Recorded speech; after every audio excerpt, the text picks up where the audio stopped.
My dear children of class 12, in my previous video, we discussed about Annis Jung, the authoress of Lost Spring, Stories of Stolen Childhood, the second chapter of your Flamingo. Now, in this chapter, we discussed about grinding poverty and other traditions that condemn these children to a life of exploitation. And they lead a miserable and pitiable life amidst poverty. Sahib is a rag picker of Simapuri, Delhi, where more than 10,000 rag pickers have their poor dwellings. For them, garbage is gold as well as food.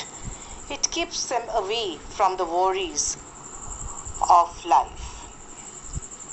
Now, this story has two parts.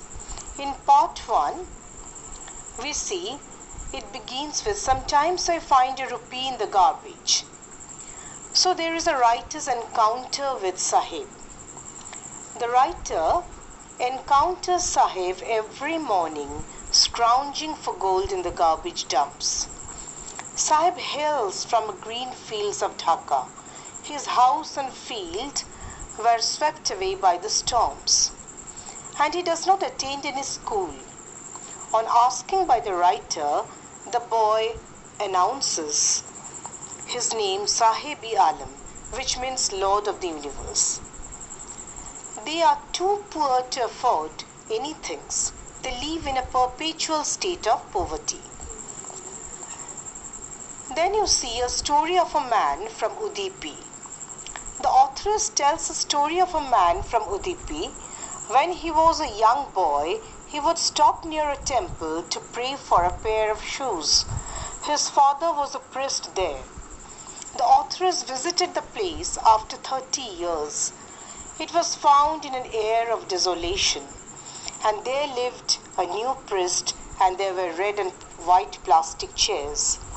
There came a young boy in a grey uniform, wearing socks and shoes.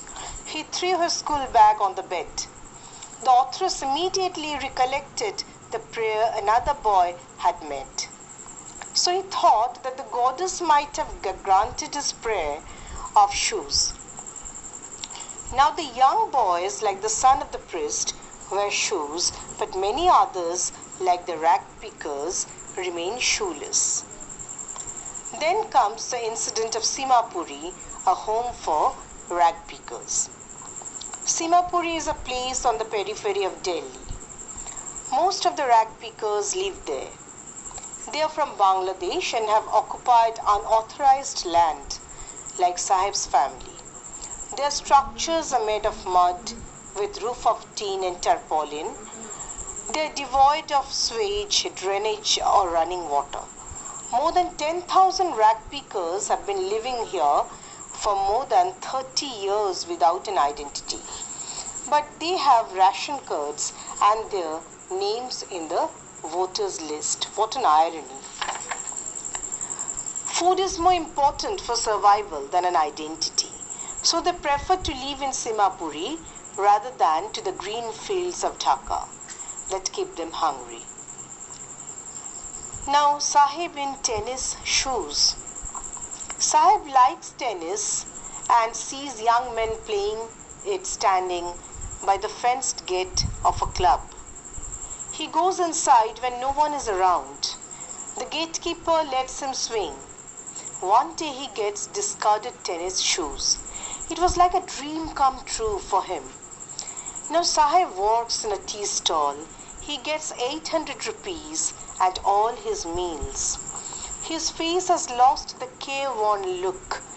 He carries a steel canister that seems heavier than the plastic bag he would carry so lightly over his shoulder. The bag was his, but the canister belongs to the shop owner. Sahib is no longer his own master. So you see, the first part is more or less clear to you all, and then I shall discuss the second part of the chapter and explain each line. Thank you, children. That's all for today.